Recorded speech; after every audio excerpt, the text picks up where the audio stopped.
I'm going to show you how to remove a floorboard. There's a couple of reasons why you might need to do that. You might have a cracked one, it might be water damaged, or you might want to relocate a section of floor. The tools we're going to be using, I've got a dustpan and brush, a couple of pinch bars, hammers and some chisels, knee pads for kneeling on the ground. I've got a tape measure and pencil, we've got our circular saw and my PPE. Safety is so important, guys, especially with DIY when you're using power tools. So that's our equipment. Why don't we get started? I'm just going to brush away bits of dust so I can get a good look at where the joins are in the floorboards. There are two schools of thought as to where to run your cut lines. One of the ways is to run your cut along each side of the floorboard in the join.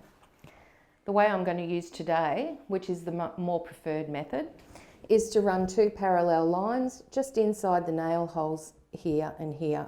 So up and down the length of the board.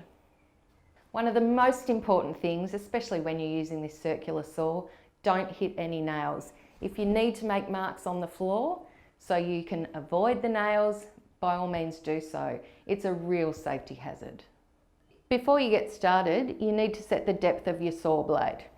20 mils is the standard depth of a floorboard, but always check before you get started. All right, now I'm going to kit up with my safety gear and get the saw started. Once you feel comfortable, rest the front of the base plate firmly onto the floor. Move your guard out of the way. You need to get your line ready and then you'll get started.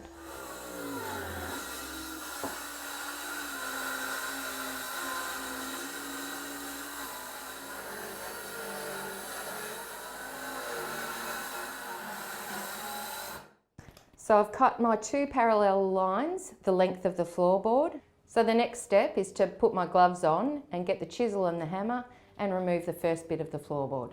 Okay, so I'm using a broader chisel. I'm just going to pop it into the gap that we've made with the saw. And just tapping down and then quite easily just levering up.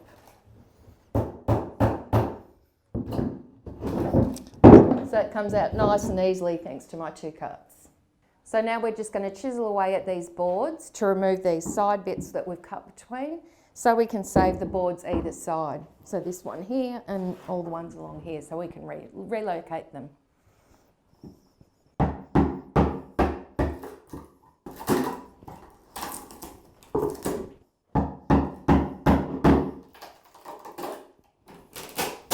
So we've chiselled away all these little excess bits. We've banged down the nails just so they don't get in the way when we're pulling the bits off.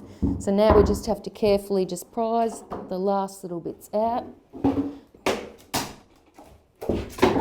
So we've finished pulling away all these little bits. We've been left with a nice, neat, clean board that we can use somewhere else.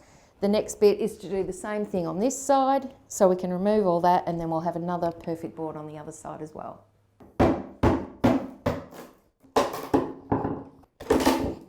Just working really gradually, I'm going to work my way with the pinch bar, leaning against the joist and just gently prising up the board.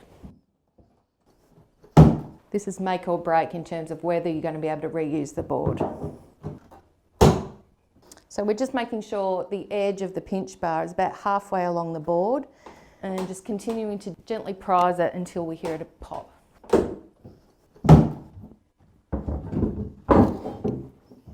There you go, I've removed the board, it's smooth, it's all intact. I could use it somewhere else if I wanted now.